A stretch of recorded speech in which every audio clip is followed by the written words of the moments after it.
एक बार एक बड़े से हॉल में बहुत सारे लोग बैठे थे। वहां पर दुनिया का एक बहुत ही बड़ा स्पीकर आने वाला था और सब लोग उनकी बातें सुनने के लिए वहां पर आए थे।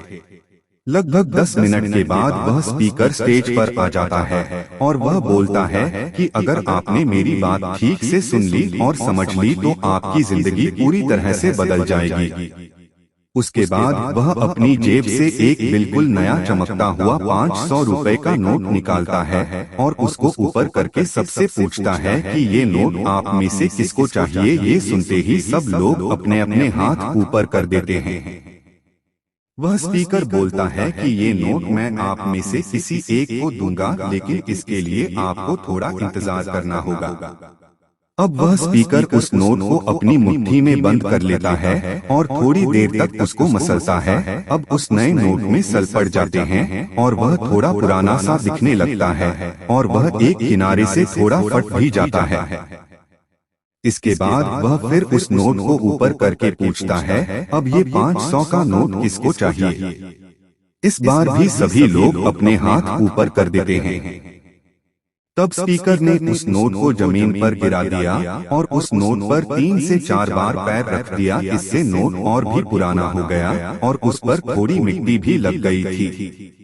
फिर उन्होंने उस नोट को ऊपर किया और पूछा कि अब बताओ, अब इस नोट को आप में से कौन लेना चाहता है। और इस बार फिर सबके सबने अपने हाथ ऊपर कर दिए। स्पीकर अब नोट को फिर से नीचे जमीन पर गिरा देता है और उसके ऊपर कूद कूद कर उसको दोनों पैरों से रगड़ देता है और उसके ऊपर चाय भी गिरा देता है। अब नोट इतना गंदा हो जाता है कि उसको पहचानना भी मुश्किल होता है। कोई भी उस नोट को देखता तो यही बोलता कि अब ये सिर्फ एक गंदा कागज का टुकड़ा है, अब यह बेकार है, इस दुनिया में इसकी कोई वैल्यू नहीं है।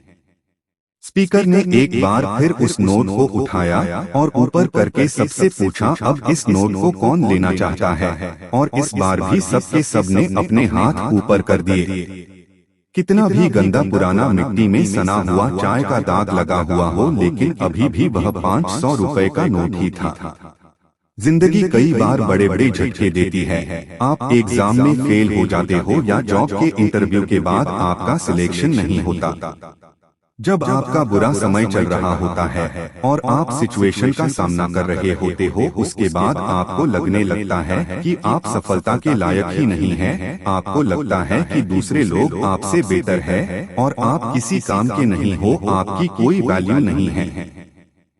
हमेशा याद रखो, इससे कोई फर्क नहीं पड़ता कि आपने कितनी बार सिचुएशन का सामना किया है, आप जिंदगी में कितनी बार फेल हुए हो, आपकी वैल्यू हमेशा वही रहेगी जो पहले थी। आपके पास कुछ खास है जो दूसरों के पास नहीं है और ये कोई भी आपसे छीन नहीं सकता। अब तक सक्सेस नहीं मिलने से आपकी वैल्यू कम नहीं हुई है।